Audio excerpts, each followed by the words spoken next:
Hello, my name is Lindsay Pointer, and I'll be explaining how restorative justice relates to the greater body of restorative practices, and how those restorative practices work together to create your restorative community.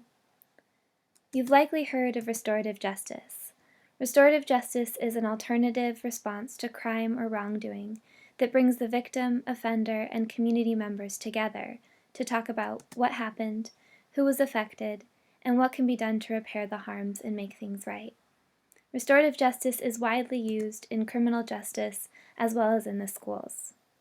However, restorative justice is only one of many restorative practices that serve to build, maintain, and repair relationships. At the base of the triangle is building relationships, and that is at the base of the triangle because it's the most important piece. If time is spent building relationships, then maintaining and repairing those relationships becomes a lot easier. Building relationships includes restorative practices such as connection circles that bring together a community of people for intentional relationship building. Icebreakers, when done well, also fall into this category of relationship building.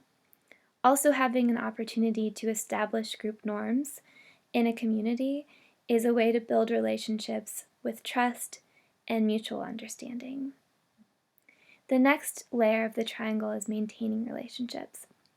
One restorative tool for this section is the restorative conversation, which is a tool for conflicts that occur one-on-one. So when you need to have that difficult conversation with a coworker or family member.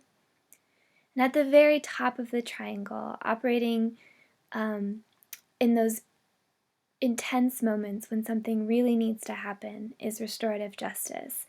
But as you can see, if time is spent building relationships and maintaining relationships, then that restorative justice tool is only necessary for a small number of cases.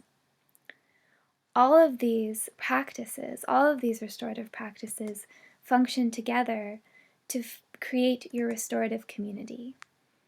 And this restorative community is grounded on the values of relationship, respect, and responsibility. There are also guiding principles to a restorative community. The first principle is that positive interpersonal relationships are a major influence in behavior, and that's why so much time is spent focused on those relationships. A second principle is that everyone wants and needs to belong. And a third principle is that everyone is responsible for their own actions and behavior, and for repairing the impacts of those behaviors when necessary. In addition to these practices and founding values and principles, there are also skill sets that inform each level of the triangle. One is active listening. This is the ability to show someone that you're listening and not just waiting for your opportunity to speak. The second is learning to ask really effective open-ended questions that dig deep into the emotional experience and encourage relationship building. A third is to focus on being strengths-based. So this means seeing a person for their positive contributions to the community, what makes them uniquely them, and how can they use those strengths to either repair harm from an incident or to create a more thriving community. Other therapeutic techniques also inform restorative practices. Motivational interviewing or other techniques for eliciting a change in behavior.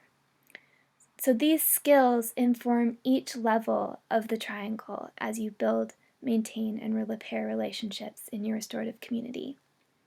And it is only through implementing all of these practices at all of these levels, informed by the values and principles, that a community can become truly restorative.